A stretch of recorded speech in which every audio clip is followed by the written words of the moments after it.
IPL ఫైనల్లో RCB విజయం సాధించడంతో కర్నూలులో అభిమానులు భారీగా సంబరాలు నిర్వహించారు.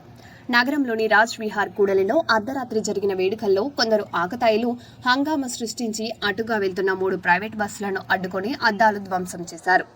సమాచారం అందుకున్న 2వ పట్టణ పోలీసులు వెంటనే అక్కడికి చేరుకొని పరిస్థితిని అదుపులోకి తీసుకొచ్చారు. అనంతరం సీసీ కెమెరా ఫుటేజ్ల ఆధారంగా 18 మందిని గుర్తించి అరెస్టు చేశారు. నిందితులను 2వ పట్టణ పోలీస్ స్టేషన్ నుంచి మున్సిఫ్ కోర్టు వరకు పోలీసులు నడిపిస్తూ తీసుకెళ్లారు. పల్నాడు జిల్లా దాచేపల్లిలో మద్యం మత్తులో ఓ హోమ్ గార్డ్ వీరంగం సృష్టించాడు. బస్టాండ్ వద్ద జరిగిన వాగ్వాదం ఘర్షణకు దారితీయడంతో హోంగార్డ్ సుబ్బాని కత్తితో దాడి చేసినట్లు సమాచారం. ఈ ఘటనలో రంగిశెట్టి నాగేశ్వరరావుకు గాయాలయ్యాయి. వెంటనే స్పందించిన స్థానికులు నిందితుడిని అదుపులోకి తీసుకుని పోలీసులకు అప్పగించారు. ఘటనపై కేసు నమోదు చేసి పోలీసులు దర్యాప్తు చేపట్టారు. చిత్తూరు కలెక్టరేట్ వద్ద దివ్యాంగురాలు మన్నెమ్మ ఆత్మహత్య యత్నానికి పాల్పడింది.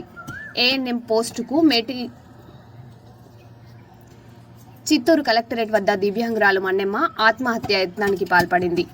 ఏఎన్ఎం పోస్టుకు మెరిట్లో ఎంపికైన నాన్ లోకల్ కారణంతో ఉద్యోగం నిరాకరించారని ఆమె ఆవేదన వ్యక్తం చేసింది.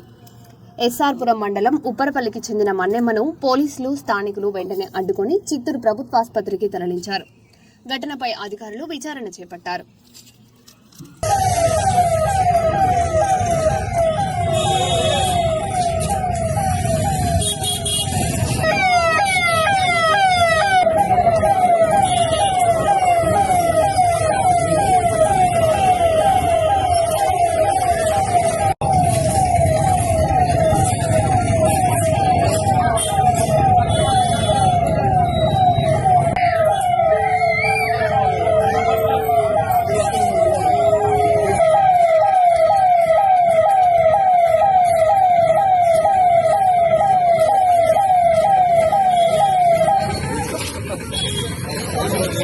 Ven.